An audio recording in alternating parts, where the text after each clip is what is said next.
Today we're going to continue our dependent particles, and this is the final and the last dependent particle.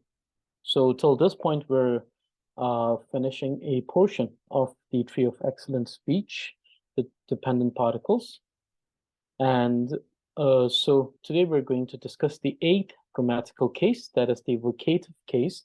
So till now we have discussed 7 grammatical case, starting from the first one, which was the first grammatical case, in which the case functions in stating that a phenomena is able to retain its identity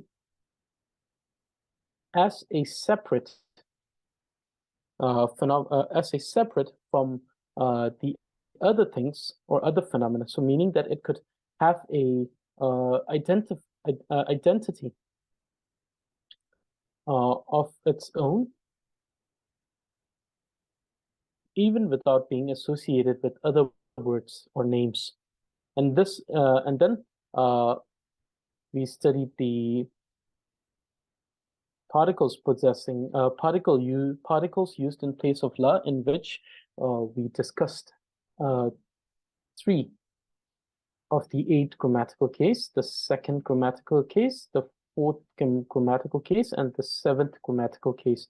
The 2nd grammatical case having a subgroup, and the 7th grammatical case having a subgroup. So in total, we discuss 5 different usage cases. The 2nd grammatical case, in which an action is shown at a particular object of the action. And then the 4th grammatical case, where the action is capable of either providing benefit or harm to the object.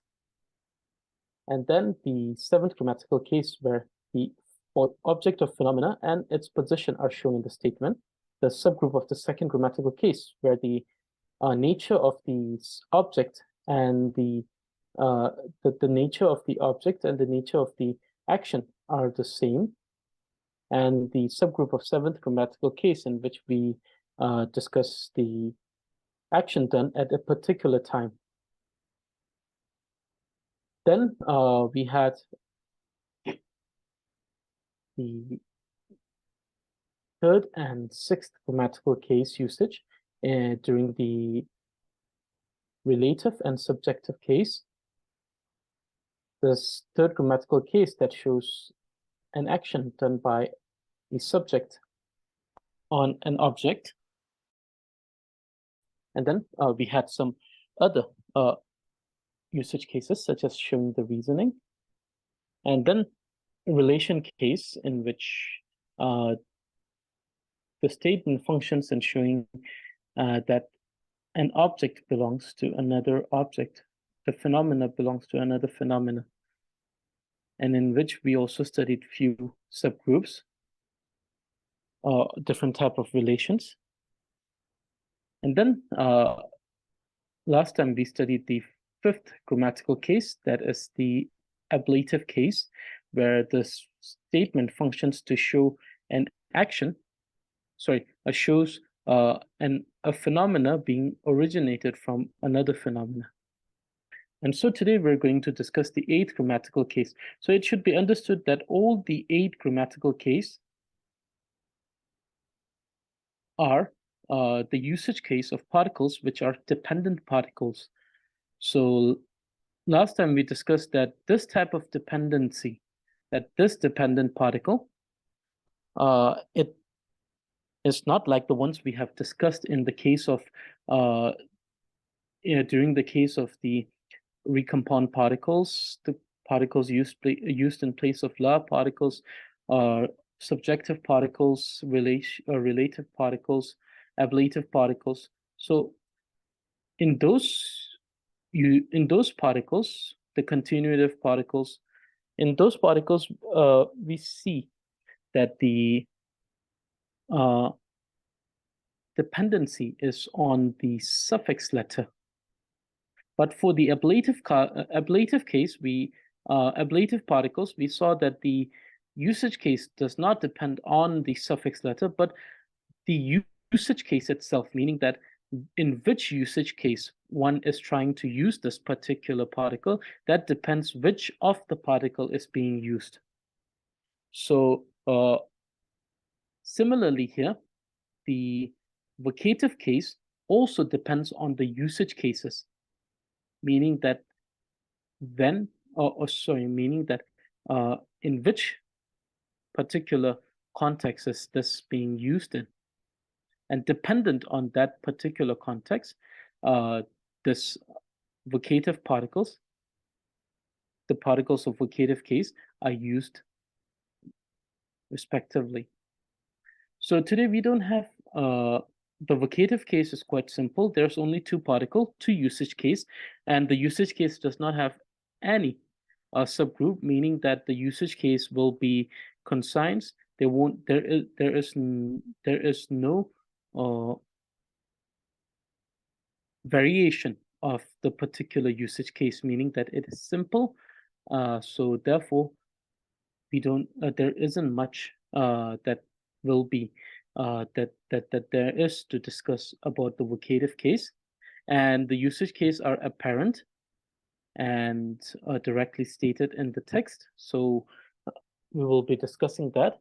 And since today becomes the final class of the dependent particles, I have, instead of writing a verse of dedication, what I've written is I have written two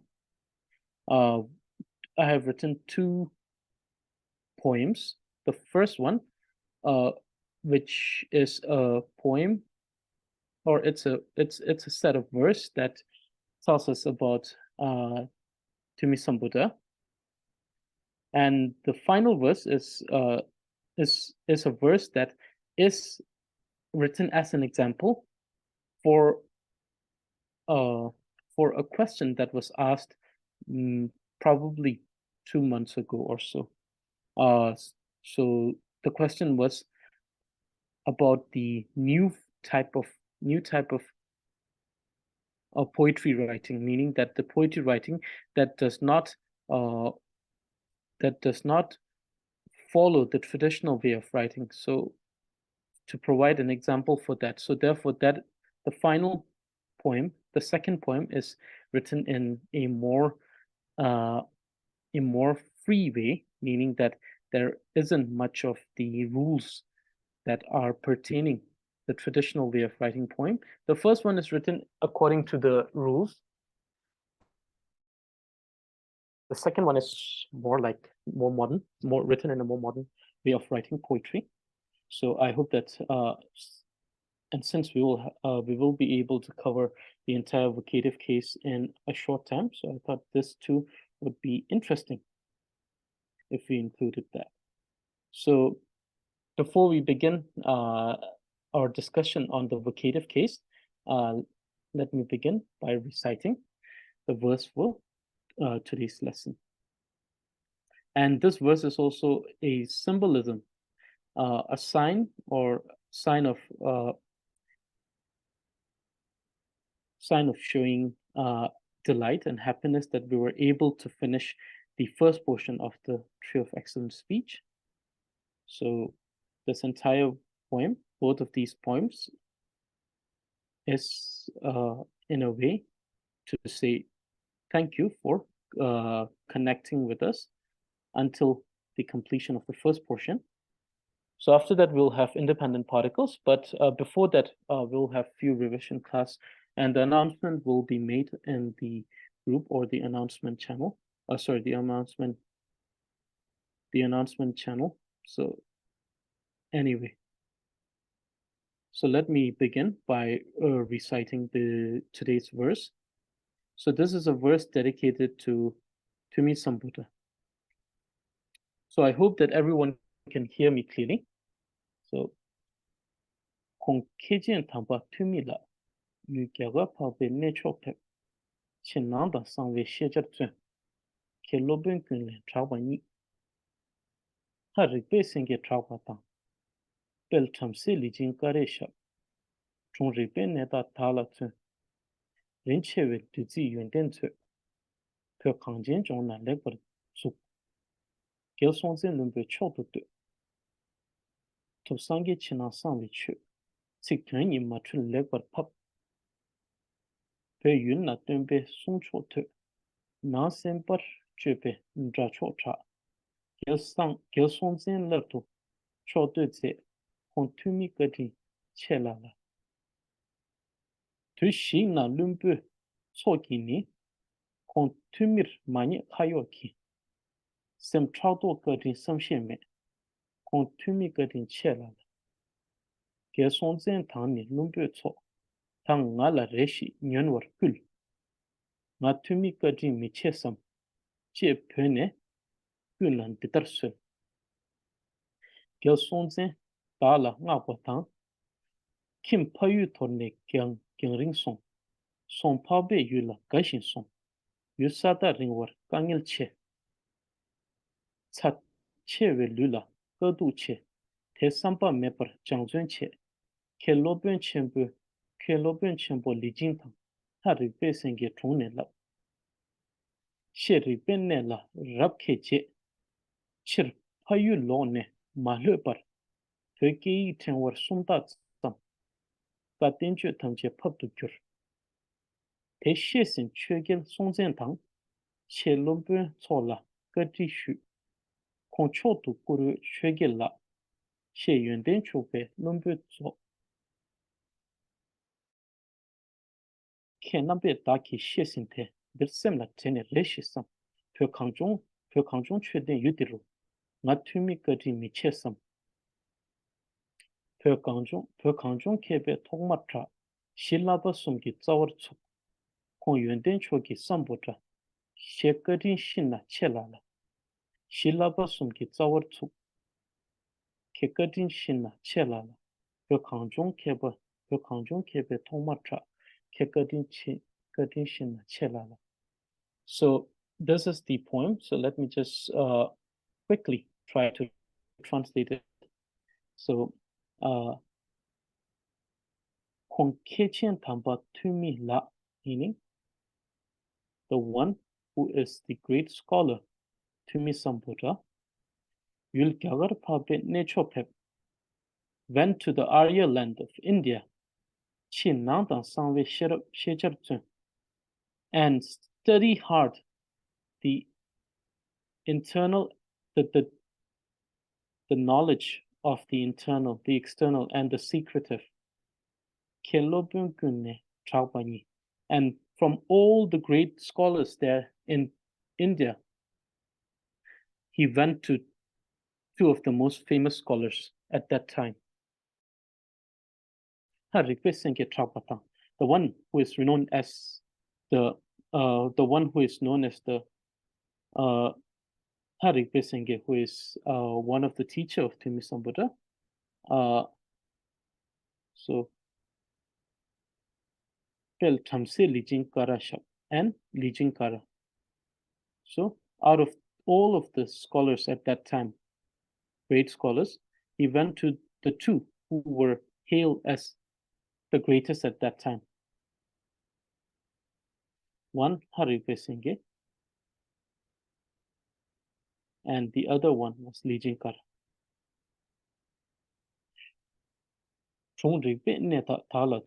And by going to them, from them, he studied all the 5 major and the minor sciences, and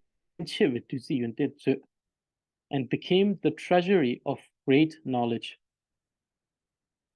And not only did he become a treasury of great knowledge, he established institute so that an institute to produce such great scholars would begin at Tibet. And at that time, the 33rd king, the king Sonzen Gampo, praised him greatly out of all of his ministers. The teachings of Buddha, be it of the internal, of the external, and of the secretive. He translated the text in a way that he made no mistake, be it in the word or in the meaning. And after that, in the land of Tibet, the teachings of Dharma, the sound of Dharma, started radiating throughout the land of Tibet. And the sound of the practice of mind, correcting and practicing of mind, the sound started radiating throughout the Tibet. So for the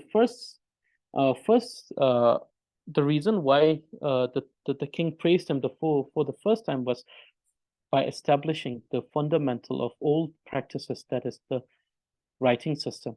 Now the king praised him again. This was because he translated all the great text on all the 5 major and minor sciences from India into Tibetan. And so the king praised him again for his achievement. O Sambuddha, Tumi Sambuddha, he is gracious to the land of Tibet.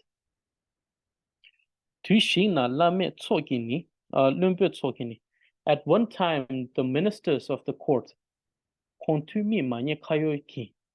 wrongly accused Tumi Sambuddha because of the jealousy in their mind. They forgot all the achievements that he have done for the sake of their nation. But Tumi was highly gracious to the land of Tibet. O King Sonzen Gampo and the ministers of the court, I request you to listen to me just this once. Am I not gracious to this land? Have I not benefited much to this land? And by stating that, he started saying this to all of the people gathered there at the court, the king and the ministers. The moment when the king asked me to go, I left my home and my village. I abandoned my home and my village and went to a land far away. And with great joy and delight and pride, I went to the Arya land of India, to a land so far that the path was filled with great difficulty. And when I reached there, it was so hot that my body was facing so many difficulty and suffering. And without even thinking about those things for a moment, for even a small moment, for the tiniest of moment, I continued studying and working hard. The great scholar Pandita Lijinkara and the great Pandita Lijinkara. And from them I have studied. And after many years, when I attained mastery in all of those sciences, and then I returned to my own country, and without a moment of leisure, of relaxation, I composed the garland, the system of writing on the basis of the 30 and the gender signs. I translated all the teachings, the treatise of the great land of Arya on Buddha's teaching. After saying that to the Dharma king Songtse Gampo, he asked, after saying that, he asked to the Dharma king Songtse Gampo and the court of ministers, O king who is the most suitable for the greatest honor and respect, the minister of court who are highly educated,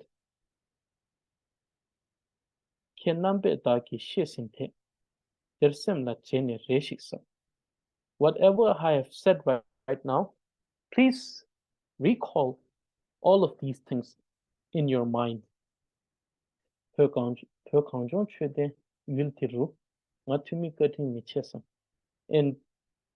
to this land of Dharma, the snow land of Dharma, don't you think that to me, was not gracious to this land, was not beneficial to this land, have not contributed towards the development of this land? Okay, so known as the first scholar of the land of snow, established the foundation of the three fundamental practices. He, Sambuddha, the vault of great knowledge. Oh, how gracious you are to this land of snow. Establishing the foundation of the three fundamental practices. How gracious you are. How highly gracious you are to this land of snow. Known as the first scholar of the land of snow. Oh, how gracious you are. Highly gracious you are to the land of snow. Okay, so with this, this is the first poem dedicated to every one of you who are striving to learn this system of writing that was introduced by Tumi Sambuddha. And with this, let us begin today's class on vocative case. Introduction to vocative case and usage cases. So the usage case of vocative particles. So normally we have the structure in which first we begin by explaining text, and then we introduce the particles. Then we introduce the association rules, and then finally we talk about the usage case. So since in today's lesson we don't have a lot of rules, so we are able to finish this entire thing in one class. So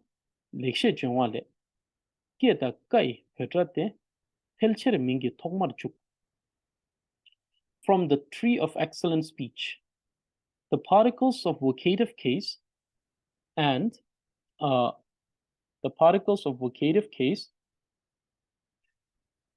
ke and kai, and these are placed mostly in front of a name. So these are placed in front of a name.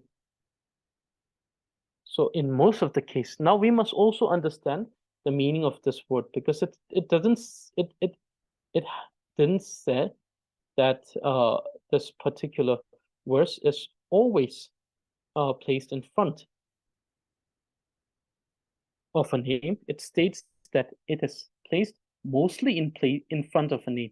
Now this gives us now we can infer from this particular information that, oh, this might mean that sometimes it is not placed in front of a name. So where is it placed? Definitely it is placed after the name in some cases. So this is something we can infer. It's an inferential, it's inferential. We can infer from the information that was provided to us from the final line that these two particles are placed in front of the name in most cases. And then there are cases where they are placed not in front of the name, meaning they are placed after the name. The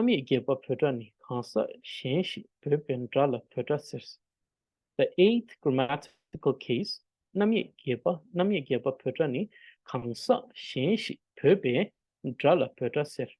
the eighth grammatical case of vocative case is of a statement which functions in order to call out to someone. So it is used in order to call someone. Normally we have, in English, we have words like hey, hello, or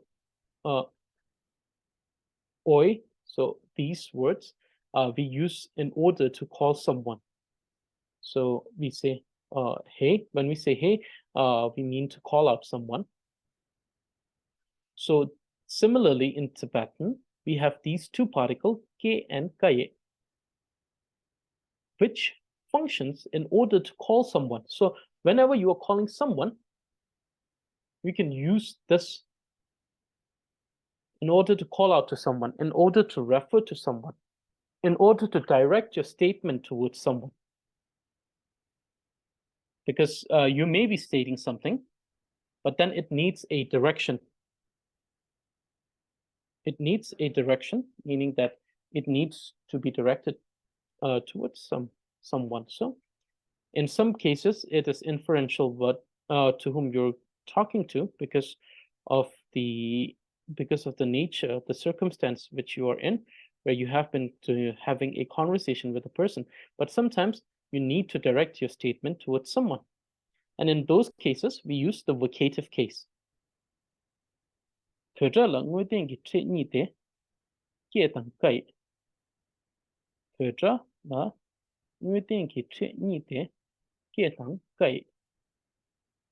are two directly stated particles of vocative case, ke and kai.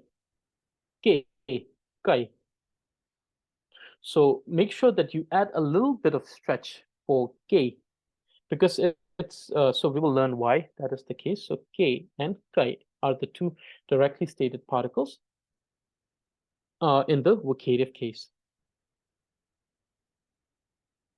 Okay. Ke ni rang le ri thang loi kembe khansa ki thongmar ram thor chorku.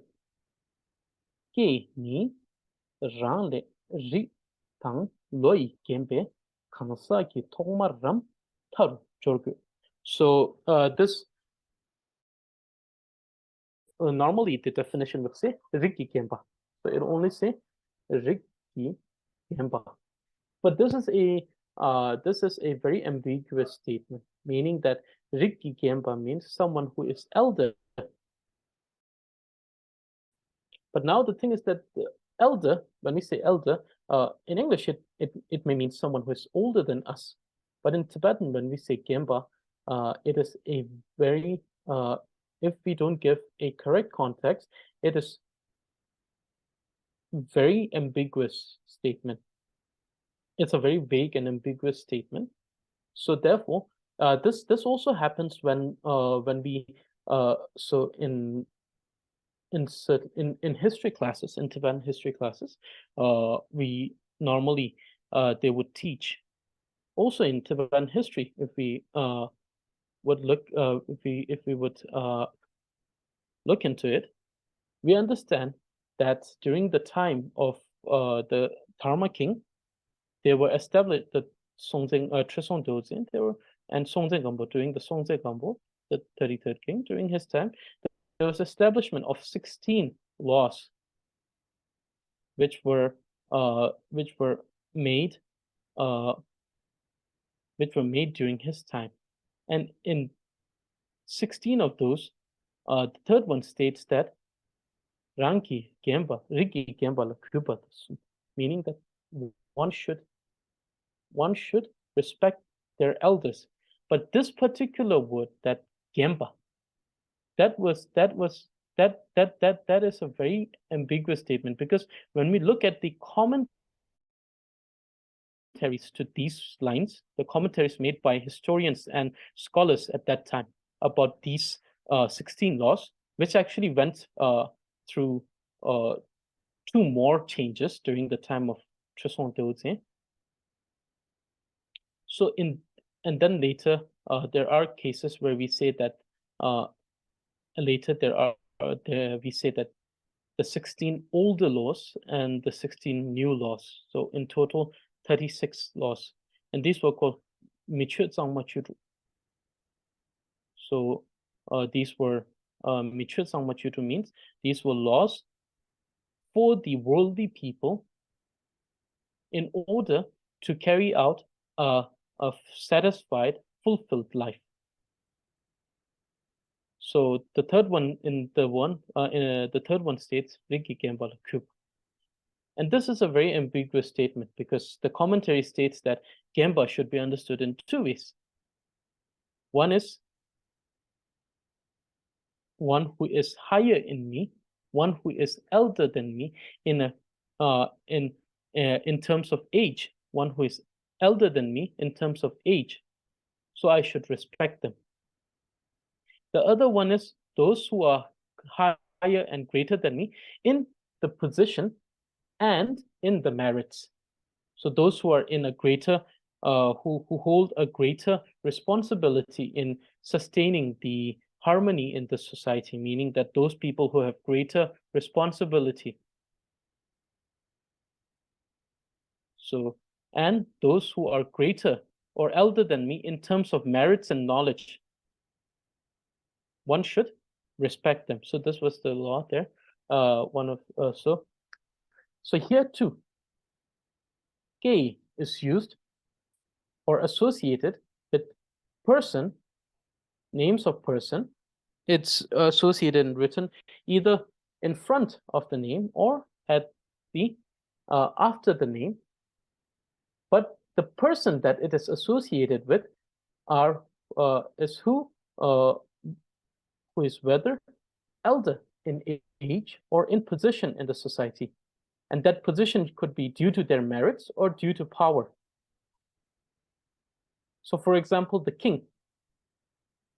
King has a position with power, so therefore we use this word, this particular vocative particle, in order to refer to king.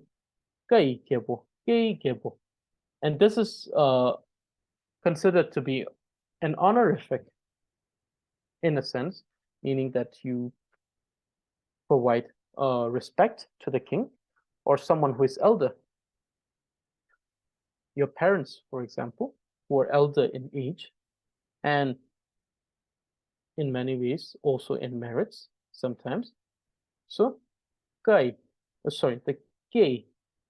So not pronouncing it as gay, because gay is a very bold sound.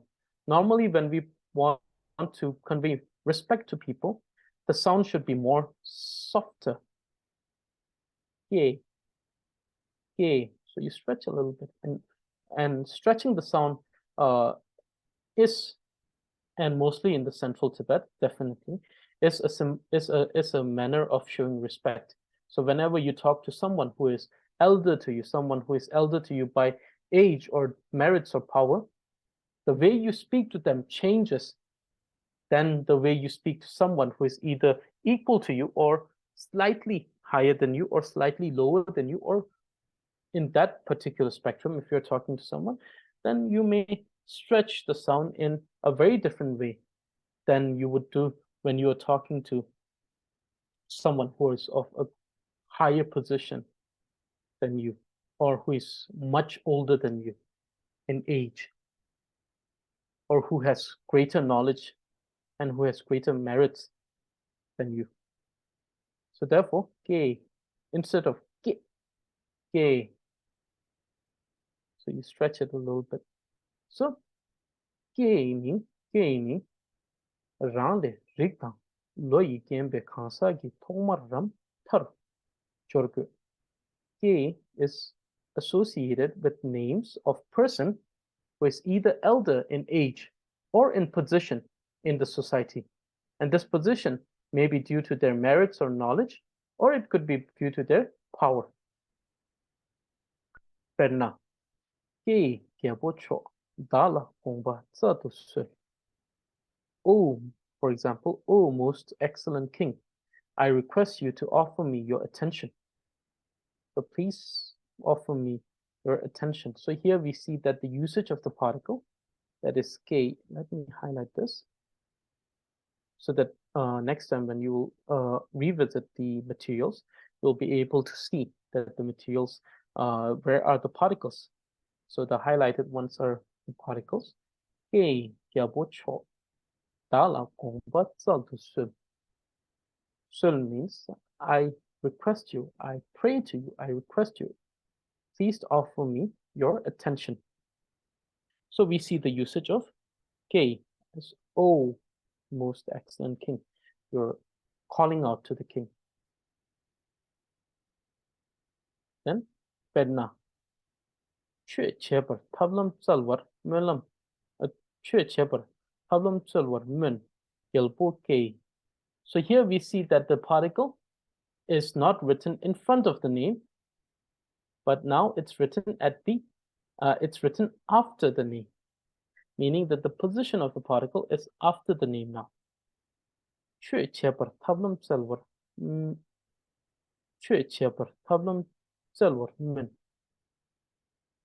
Yelpo K. Which means, O king, I request you to offer us, which is inferential, or it's mentioned in the statement before, means and methods. How should we do this? Provide us with the means to practice the dharma. And so King Sonzekam was sent to Buddha to India to provide that means. So, Tablam Silver Min Yalbokai, O king, I request you to offer us, which is inferential, means to practice the dharma. So you see that here, the vocative case K is written after the name Gyalpo. So therefore, here we see that mostly the usage of the term mostly, because there are cases where this particle will not come in front of a name, like in this example that we did. This example, the particle did not come before the name, that is Gyalpo, the king, but it came after. So in some cases it will come after the name, in some cases it will come before the name. So, O king, I request you to offer us means to practice the dharma. So we see that in this case, the particle is after the name, is written after the name. So the usage case, is such that it is K is used when referring to someone who is either elder in age or who holds a greater position in the society due to their merits, their knowledge, or due to the power of their the power by the merits of or the power of their position. So for those people, we use the particle K. Now, Kai ni ranta lo nam rigi tsungbe kansa mingi tongmar ram tamar chor. Kai ni ranta lo nam rigi tsungbe kansa mingi tongmar ram tamar chor. Associate with this particular particle Kai. So we associate Kai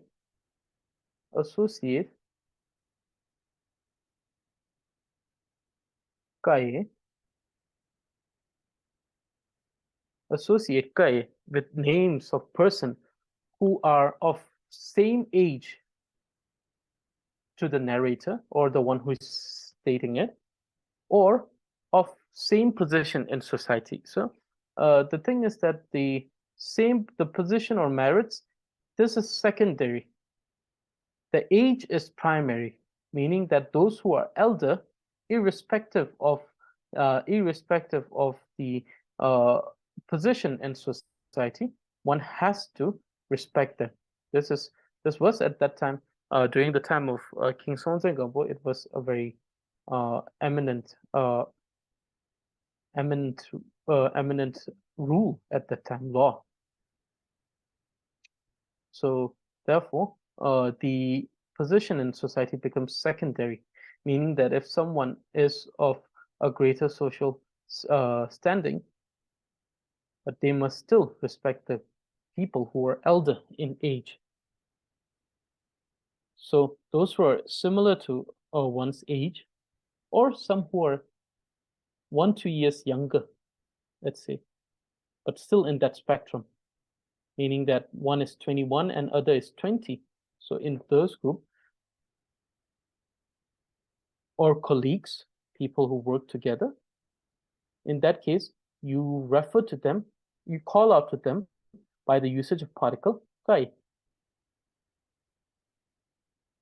by placing it either in front of the naming word, meaning it could be friend, it could be someone's name, or it could be placed after the name in some cases. But usually we use it by placing it in front of the name. Perna, kai tropola, kerang kang to pepsam. Kai tropola, kerang kang to pepsam. For example, oh friend, where are you going? So here we see that we're calling out to the friend. It could also be understood as oh or hey, more like hey. Hey friend, where are you going? So let's see. Hey friend, where are you going? But if it's someone that's acquainted to us, we won't even say hey. We'll directly say where are you going, or we will just say hey. If there's someone close to us, we'll say, if the person's name is Tashi, we'll say hey Tashi, where are you going? So hey, it's more like hey. O is for someone that's of that to whom we to whom we give respect. Hey friend, where are you going? Or if it's someone we're acquainted to, hey Tashi, for example, we know someone called Tashi. Hey Tashi, where are you going? So we see the difference between the usage cases here. So the two particle K will follow name. Definitely they'll follow name of someone. Either they will be placed in front of the name, or they, in some cases, after the name. But the association depends on the person. If the person is elder than you, or the person is same age or of same social standing of you. For those cases, like for example, friend, someone close to us who are friend, we just use the word guy. For someone who is like someone who is elder, we use the word gay. Gay gyabo, gay lama, gay pala, gay amala, gay chocho, or gay chocho, gay aga. So these are all words for brother. And for someone who is like our friend, we'll say gay chopo, gay bunche, my sibling, gay bunchung, my younger brother or my younger sibling, gay loptro, my schoolmate. And then in some cases, you may even use the word gay for someone who may be like your someone of your same age and of the same social standing, but because of the manner of because of some reason. For example, if someone is one's dharma friend, then we'll say gai chutro. Oh, sorry, we'll say gei chutro, because we are giving them respect because of the nature of the things that we're doing at that time. Both of us are practicing dharma, and we're both uh, practicing it together. So, gei chutro. Sorry, gei chutro. Gei chutro. So even though it's of the same age, maybe even younger than oneself, but because of uh, the usage of honorific towards the dharma, so you use the vocative particle gei, gei chutro. You'll never say gai chutro. You'll say gei chutro, and it has nothing. At this time, it has nothing to do with the person in terms of age or being of the same position, society, social standing. It has to do with the fact that that person practices dharma.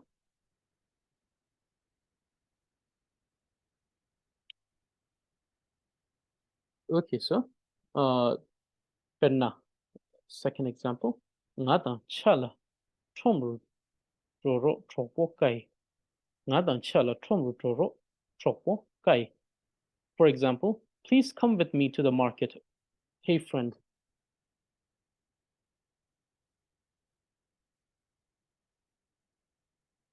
So please come with me to the market. Hey friend. So we see that the gai is translated as hey.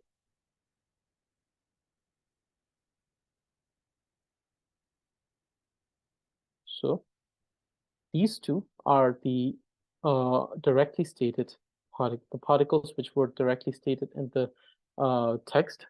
Now we have another particle which is wei, and this is not stated in the text because it's something that one should usually shouldn't be using. Tena rang le membe khansa ki minki thongmar ram tharu wei jor. Then, for a person who is lower or younger than oneself, meaning someone who is inferior in one feels that who is inferior to oneself, wei is associated before or after their name. Now you see that why this is not written in the text, because according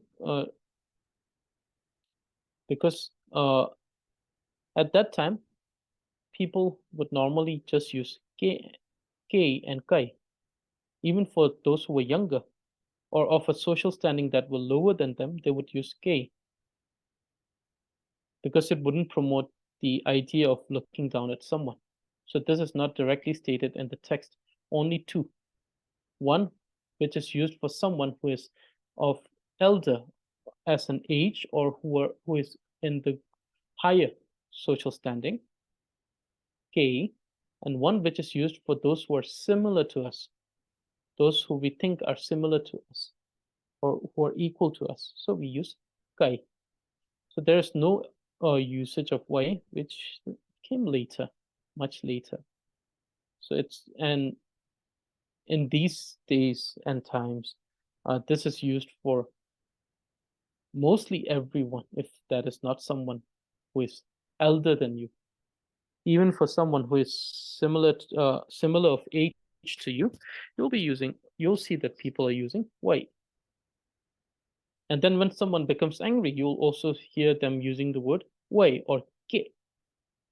Ke is similar to ke, but now you see that the sound is much shorter.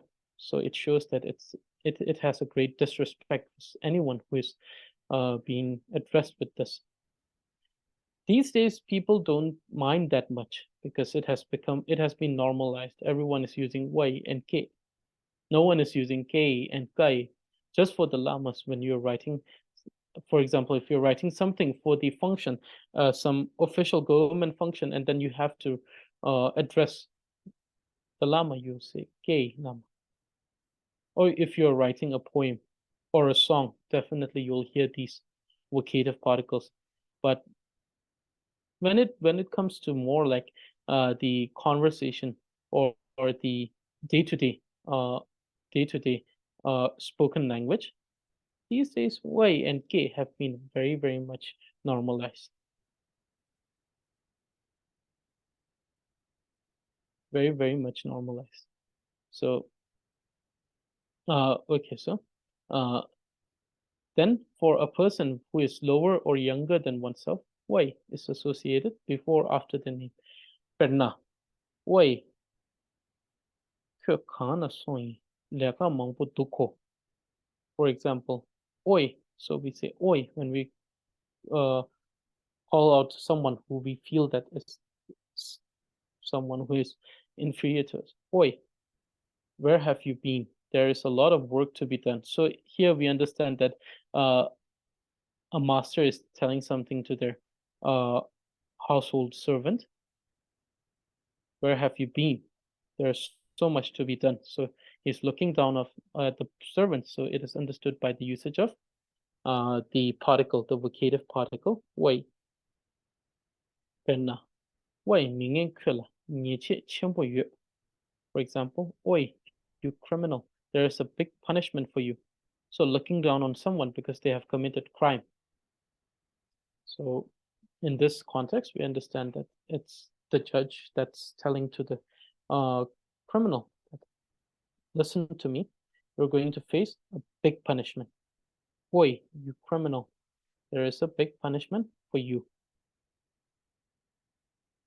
Penna, leka cheshi, lelo chen, oi. For example, oi, you lazy person, do your work. So looking down at someone because they are lazy and then telling them to do work. So we see that this particle, oi, is used in order to address or refer to someone whom we think is inferior to us, in whichever way it is, or younger to us. Normally, even if we are talking to someone younger than us, we use the particle gai. Gai. Gai, we can use the particle gai. It means someone who is younger, who's similar to us, meaning that someone to whom we don't have to use honorific, meaning that it's a casual way of speaking when we say gai. And gay is more like honorific with more official structuring of the word when we speak. More formal way of speaking requires gay, but the casual requires gai. So usually it will be understood as casual, so talking to anyone, be it younger or elder than us. But then later on, emergence of white, which we see that it is used in order to refer to someone inferior, especially if you want to highlight the fact that someone is inferior, you use white. But like I said, the spoken language has, you can see the same in many of these days, dramas which are translated in Tibetan and use the Lhasa dialect. You will see that this particular particle is used a lot between people, and they call each other wei, wei. It has been very much normalized. So therefore, if someone is using it, it might not mean that they're looking down on you. It just means that they have been growing in particular environment where this is normalized, and it no longer holds that kind of intention. So these are the three particles, two which are directly stated in the text, one which is not stated but is inferential, or which developed later on. So we see that there are two particles directly stated for the vocative case. These particles are K and Kai. And these mostly are associated with words and are placed in front of the name that they're referring to or calling out to. But in some cases, they can be written at the back, meaning after the word. So the first particle, ke, is used in order to address to someone who is either elder in age or elder in their social standing due to their merits and knowledge, or because of the power that they have. So ke, ke kyapo, ke lama, ke ke. And the second particle, kai, is used for someone who is either younger or who is similar to us, meaning a more casual way of speaking. So kai tro, kai lopro, kai zintro, kai lero. My schoolmate, my classmate, my colleague. But then if it's someone that's equal to you, but still they're because of the nature, meaning the things that they're practicing or doing requires respect. For example, if it's someone like your Dharma friend, you'll say, "Hey, Chito," even though you are same in age and probably, if it comes to, for example, if it comes to the monastic academic year, you are much higher than them, but still you would refer to them in this way because of the commitments that they have, vows that they have, because of their commitment and their vows.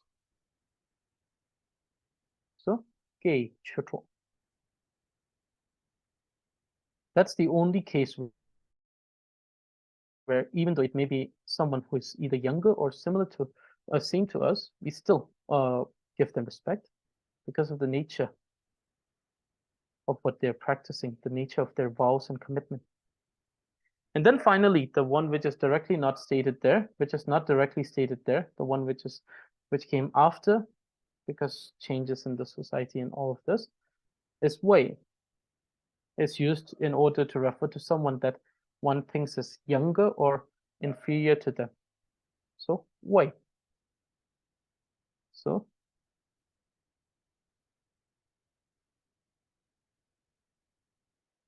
therefore, wei is referred to as someone who is someone that's supposed to be either inferior or younger than us. Wei, meaning, why did you not do this? 내가 제시 wei. Wei, lazy person, do your work. So you see that it's the very way of saying it. And then we have the other word, we have the gay, right? Now if you make it shorter, the sound, it becomes gay. 내가 제시 gay. You lazy person, do your work. It's same as wei. But gay has, I mean, when it comes to these, even in the current Tibetan society, gay is still considered something of looking down at someone. People start speaking in that way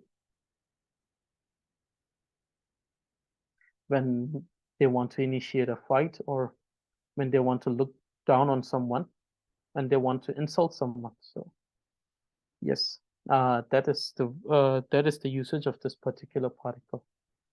Wei and ke. Wei and ke.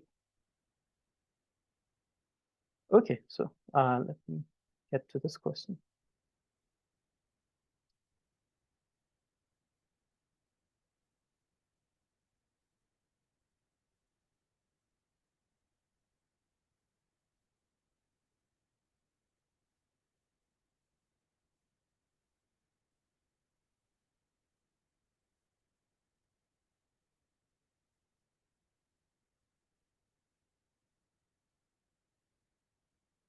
So, like I said, these particles definitely, whenever we're talking about usage of these particles, one must understand that it has to have its root in understanding of the Tibetan society as the core. That the usage is strongly dependent on how the contemporary society of contemporary Tibetan society functions. Because this particular rules pertain to the Tibetan language, so it has great significance and it is greatly influenced by the tradition and the changes to the tradition of Tibetan society. So accordingly, the usage of these particles will have a great influence over time. Like I said, wei and ge, at a certain point, these were used only for the people who were inferior, but now the word wei has become more normalized and people are using it. You can actually see it in, for example, like those we have these serials which are dubbed in Tibetan language. Many of Chinese serials that are dubbed in Tibetan language, in which they use, in most of them, they use the Lhasa dialect, in which they call out to each other by saying, "Wei, wei, wei, desho, wei, kawatuki, cannot dig up heta." So you can see that this is used quite it's used as it has been made quite it has been normalized quite much in the Tibetan society, and so the usage will also be influenced greatly by this, meaning that people will use this and they won't feel that it is something that is being used in order to show an inferiority towards someone else. So this is how it changes. So I hope that's so when it comes to like, for example, like in our tradition, someone that has committed crime will be looked down upon. And there is a during the time of Songtse, but there were many different types of punishment also established whilst if someone was breaking the law. And it also depends on the severity of that particular variation of the crime also. One might tell a lie.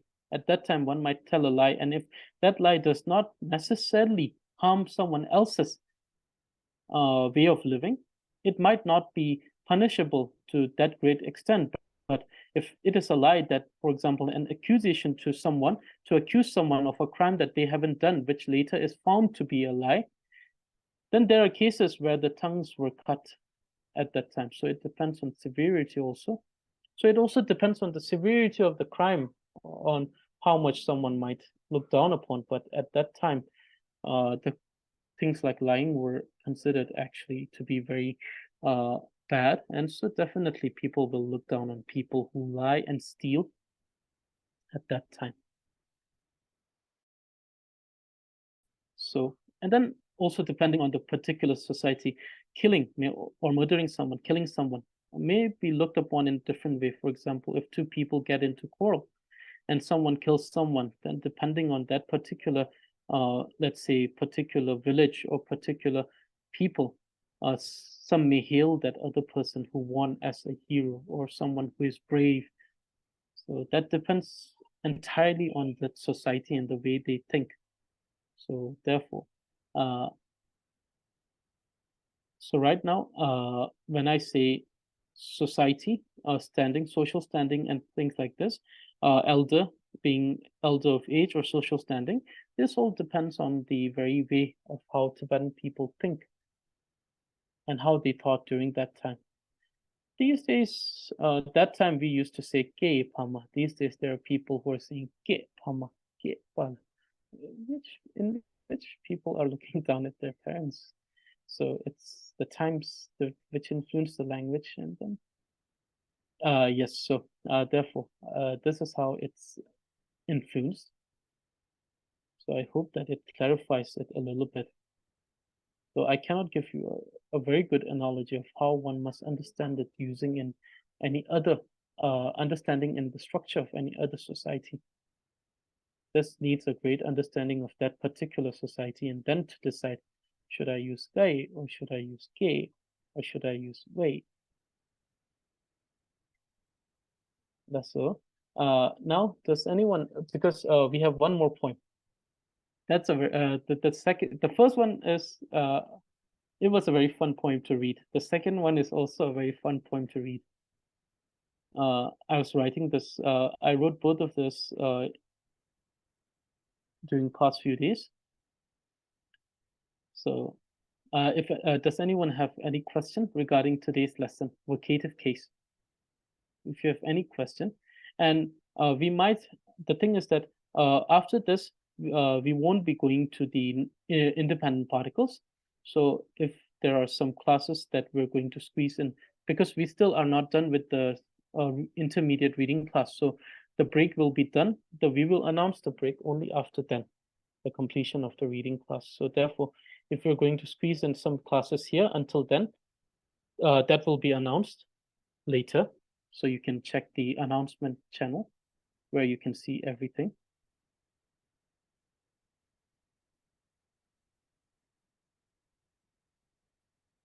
Yes, so definitely. So therefore, until we're done with the reading class, we'll have, because we cannot say that we cannot have different break period for grammar and the other course which goes parallel to it. Both of them will have same break, and then we will resume them at the same time. And the duration will depend on that other lesson. So if that other lesson should go for 2.5 months, then grammar class will go for 2.5 months. So grammar class is a longer one, so we cannot set the break dependent on the grammar class, because then if we say we want to do it until we are done with the entire independent particle, then we might need to do 2 or 3 of the other courses, but then that would be too much, because one have to first absorb the first course that they have done, think about it, try to learn about it, ask questions, and then go to the next lesson. So therefore, that other lesson which goes parallel to the grammar class will be the factor on which we will decide when we will have the break. So since the psychology, we're still at we are just finished with the 5th lesson. We have 4 more lessons. So until we're done with the 4 more lessons, we will continue the grammar class, but we will not go to the independent particles. Till here, it's a entire portion, and we need to have an exam for this. So does anyone have any questions regarding today's lesson, vocative case?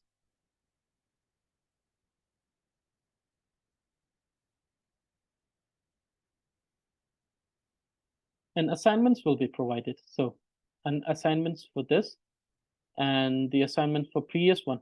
So I will have few assignments now going in.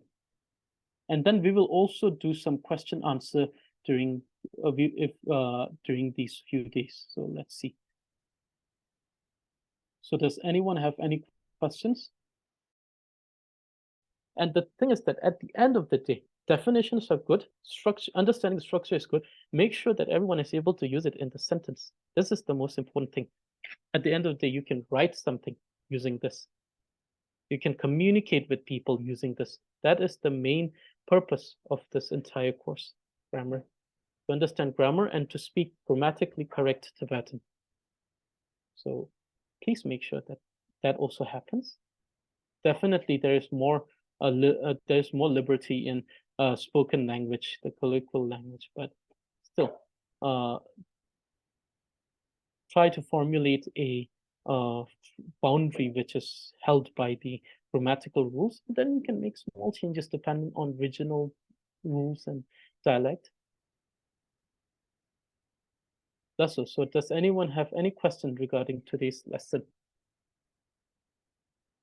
When parents scold children, do they use it? Definitely. They use definitely they use way, because they're angry. So they will say, "Why? Cannot the curtain chase?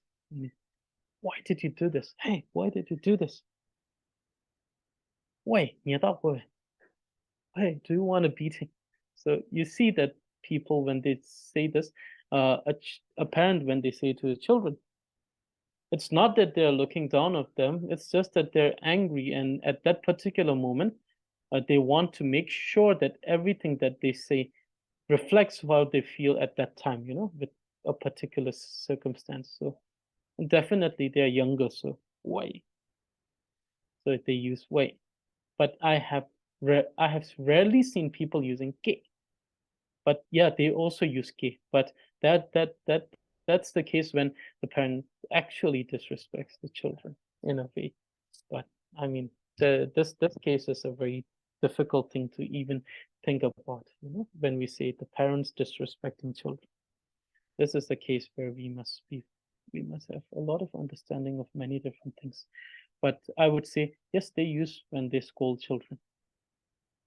And then there are also some parents, I mean, there are variation of parents. Some parents who, even when they're angry, they will use honorifics.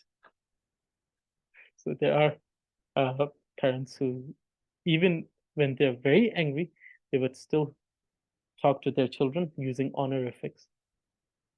They'll say, "Why did you sit here? Cannot they count your days?" They won't ask that. They'll say, "Cannot they shoot? They cannot they shoot or karichin shumis." Shugi is the honorific. You see, some, even though they may lose their temper, they still hold their habits of speaking honorific because they're very, very, they speak honorific all the time. So even when they're angry, it comes. And similarly, if someone who is just using way all the time, even if they're going to speak to someone, when they're not angry or anything, they don't mean to disrespect or look down, but they would just speak in a way. They'll say, "Way, karchikiyas, way, cannot do best." This doesn't mean that they're looking down on them. They're just calling them, "Hey," and this is their habit. But yeah, when the parents beat you, definitely, and scold you, they use way.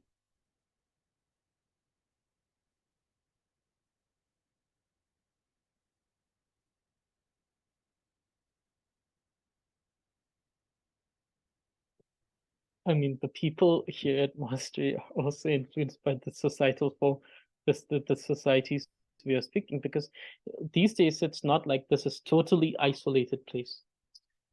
We go out, we buy things, we have lunch outside. We have people we know outside, we talk with them, have tea. So definitely the way they are doing things have a certain influence to everyone staying here. But upon that, the good thing about here is that most of the people who are elder, and people who are uh, taking great understanding in uh, protecting Tibetan language, they speak. When they speak, they rarely use any other language in between. They only speak in Tibetan. So there are no terms, because there are people who speak Tibetan, who are Tibetan, sadly many, who do not have enough terminology to say the things they want to say. And then they will use terms which are either in English or in Hindi. Or if those who came from Tibet will use Chinese terms in order to fill that term that they don't know. For example, someone would say, not computer means, meaning that I'm going to buy a computer. So we have the term zitul. Zitul means a machine that does calculation. So zitul, even right now we're in a phase that we're having new terms replaced for the old one. Before we used to use the word lok le. Le means brain, lok means electricity. So electricity brain, the brain that functions using electricity. But then later on, understanding what a computer is, we changed the term to zitul. It's a machine that calculates, that computes and calculates. But then there are people who don't know these terms, so they'll say, "No computer means computer di yakutu." So you see, even in the monasteries, you see it only with the very young ones. But eventually everyone gets used to speaking Tibetan because they hear the term from the elders, and so they get used to it. But yeah, I told you, if it's in a function where either a minister or the abbot is addressing His Holiness or any other High Lama, then you will see the usage of word ke. Kai is currently not available. I don't know why. It's not available in the spoken language because I haven't heard anyone say kai. Only in writing I've seen in writing where people are writing letters to each other. People are writing poems. They use kai. People are writing a drama. They're writing use kai. But like I said, the normalized word is wei everywhere. Wei is everywhere. So it's the same here. Lesser. Now, does anyone have any? And then the people here, the ones who actually study the text a lot, they will only speak the written language because they're more used to it. It's more easier for them. So they will not use the spoken language, but the written language. That's so. So those who have questions, please ask them in the group. I'll answer it to them, or you can ask directly to me later. So now let me recite the poem that I have. So this was I think this was a request. Someone told me it was during the time when we were when I said that, oh, these days we have the contemporary way of writing, which was introduced by the English in Tibet, and there are great poets in Tibet like Drubpay and Gendu Chumbe who follow this particular new type of writing poem. And then someone told me, please provide an example. And so this is an example for that. There are, I think there are 3, 4, 5, 6, 7, 8. So 9. So 9, also 36. So 36 lines. So we have 8 verses. And then in the beginning, we have like a line that states, that is like exclaiming. So I hope that everyone can hear clearly because it's an interesting poem. So I'll also translate it. So let me first read it. Yangchen la jikde. Dewar minge tsoi. Dewe lamlu de. Dewar mishe dewe nelu chebala. Ta dewa miri dewa kana kantar yobar she chungam. Ta dewa ngena jishi shiwar mine longle lakbar yo. Sim deru samna yang lu de to de ne duk. Sim geru samna yang lu mike lela zun. Nga longwa mai kena nishi longwa sushi samne longwa tsul. Nga longwa mai longwa min te samna teni longwa la longwa. A tukpo la kang sape na tsangma ni dewar de la mitse to. Kang sape chona tsangma ni tungel mitse to. Kang sape chona tsangma ru de topam reshi sambala. Kang sape chona tsangma ru du nyongam te la mitse to. Ta dewar de kyang tungel chungwa la tungel. Ta tungel mitu tungel chungwa la tungel. Kang sape chona tsangmen tungel nyesam reshi sambala. Te mingi dewar nipa ni kang sape choki chunam minnam sambala. A hachang kwere cho. Ta tuna pelcher sanki. Ta tuna pelcher sani choto sanwala. Kong semjen kwin la tarbe lamna nyepar la. Kong changmar lamni nyeshin lamni sula te. Oh, that's what you want. Loud.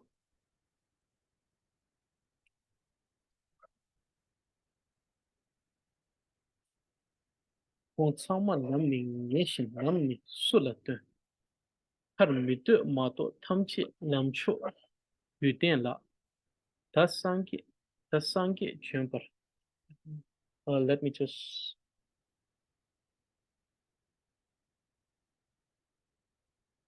Ta sangi jumper nedir jishi chebar la. Kong semjen tamchen tani tamche kento nyam. Terkadu lam lam mitro nilu topartu. Tatusum sange kadu cheper chishicha chishila. Ashina tsewe simshin reshimen. Lam minge tunge minyu tsemar ti yun. Ta longwa rangni yimpa mumpe chulwar ngere sung. De dewa depar mige semba tamche thor. Mirik par ringto chena sula nötam reshi sam. Konsange neter tarbe lamlu zetu pep. Rang tarbe lamte mishe tapar. Korwa tsemar tsin. Ngagya ki rikpe tulshu chozin ngere sung. Lame ki lamla songwar rangni duksar tongmar ngwe sung la. So let me just translate this. So first one, Yangchen la chikten. Oh, this samsara, that is so amusing. Dewar minge choi dewe lamlutne. The one who have never experienced joy are the ones who are teaching other peoples of how to attain joy and happiness. Dewar mishe dewe nelu chepala. The one who knows nothing about happiness are speaking of how to attain happiness. When you don't know what is happiness, how have you understood and seen, and how did you comprehend it? Happiness. Now, if you have attained so much happiness and peace, why are you still moving here and there, even more violently than the wind? Why are you not sitting at one place? Though the mind thinks, I need happiness, oh, I need happiness. But the body says, sit down, sit down. You don't need to do any hard work. And so, desiring that I still am sitting at that place. Sem geru samnaya. Lu mike lela tsu. Though the mind says, do virtuous deed, do virtuous deed. The body is always inclining towards the non-virtuous things. Nga longwa mai kena mishe. Longwa sushi samne longwa tsu. I am not blind. So here when I say blind, it means blinded by ignorance. I am not blind. I don't know about you. So thus I am going to find the one who is blind. I'm going to find the blind. Nga longwa mai longwa min. Tesamna teni longwa la longwa. The one who says I'm not blind, the one who says I cannot be blinded by ignorance, is the one who is the blind. Atupola. Oh, how saddening is this?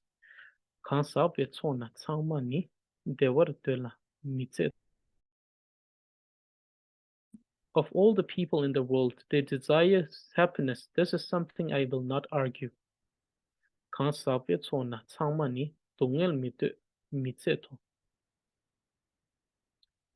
Of all the people of the world who do not desire suffering is something that I will not argue.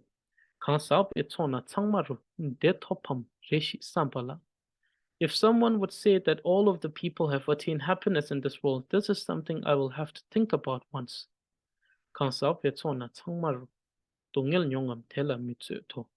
If someone says all of the sentient beings have experienced suffering, this is something I will not argue. Even now, even though I desire happiness, I am facing suffering. This is a great misery. Though I do not desire any suffering, I'm still facing suffering. This is a great misery. To say that all of the sentient beings understand suffering, this is something I must think for once.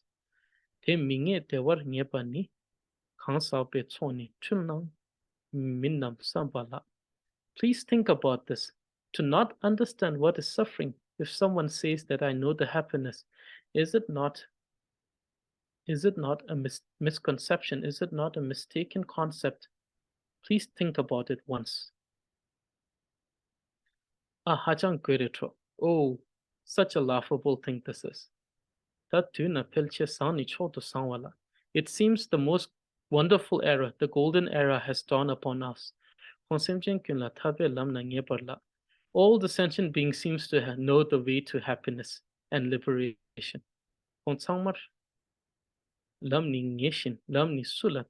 If everyone knows the path of liberation, then whom should the Buddha come and teach and tell them about the path towards liberation?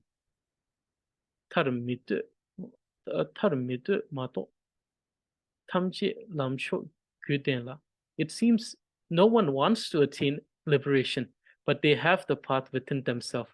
It's just that they're saying, I don't want liberation, so I'm staying here right now. Now, what should Buddha come? What should Buddha come and do here in this place where everyone is enlightened? I think that everyone is already enlightened, so what is the use of Buddha coming to this world? In this place, it's so wonderful that without any hardship, people can attain enlightenment and understand the reality. So what is the use for the Buddhas of 3 time who are facing such hardship to understand these things? They should come here and attain enlightenment without doing anything. Oh dear sentient being, please listen to this one request of mine. The very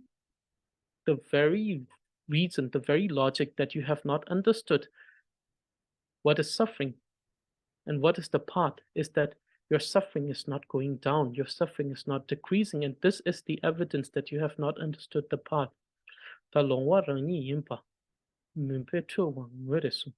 Please accept that you are blinded by the ignorance of self-grasping ignorance, that it is your arrogance that is speaking, not you.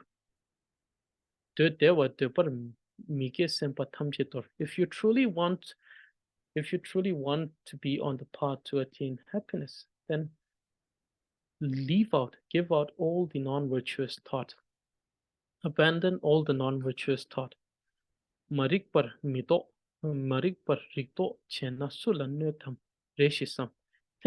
Think for one moment.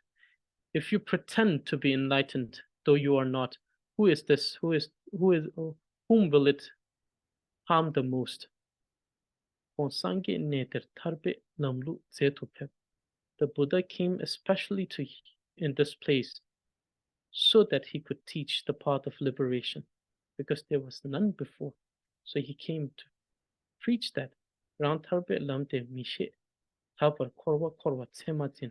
Because you are not enlightened, because you have not attained liberation, the fact that you have been cycling in this cycle of samsara, this is the evidence that you are still trapped in this cycle of life and death. The thought that you have attained enlightenment is a misconception that you arise because of your arrogance. Look at it and understand this. To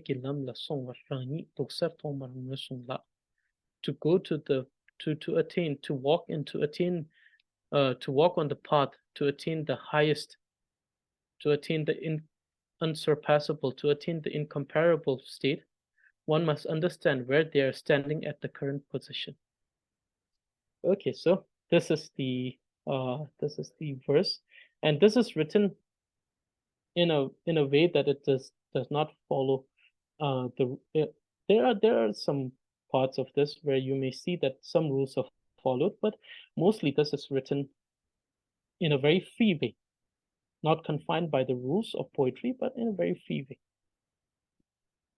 So this too, I offer to all of the students who have been connected to us until the conclusion of the second portion of the Tree of Excellent Speech. And if you would like, I would also make an audio recording of both of these poems so you can listen to them. And then the translation will be provided. It will take a little time because unlike unlike one verse that we usually do. This in total will have almost 60 to 70 verse. So not 60, sorry, it will have. So it'll have 12 to 17 verses. So I will translate them and then send it later. So it might take a little while, so please have patience with me. So I hope that you enjoyed both of this poem. It was something that I wanted to offer as a gesture of happiness to its completion of the first portion.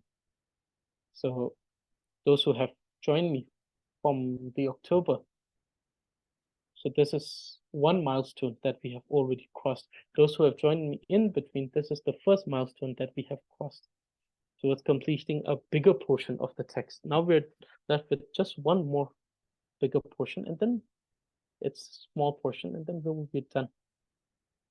So therefore, with great joy, we have completed the second portion, that is dependent particles. And I hope that the entire course on the dependent particles were quite clear, but we will have some classes here to make it clear, but the announcement will be made accordingly.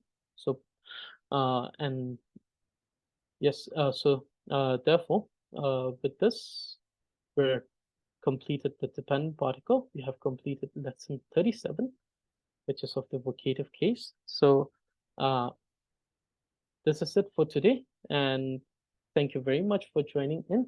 If you have any questions, ask them in the group or directly to me. If you want me to record something, I will record them. It will take some time, so please have patience with me. It will take some time, but it will be recorded eventually.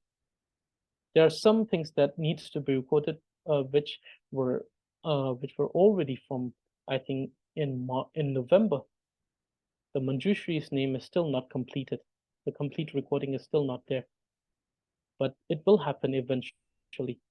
So I will record every one of those and I will send them. It will be sent to the channel. So any other things that you want me to record, just send it in the group, and then, or send it directly to me and I will see when I can do the recording.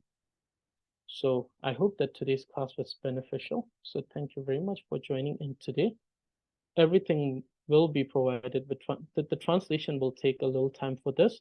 Other than that, the materials are already provided for study, so you can access them from the channel. And assignments will be sent in 2 or 3 days.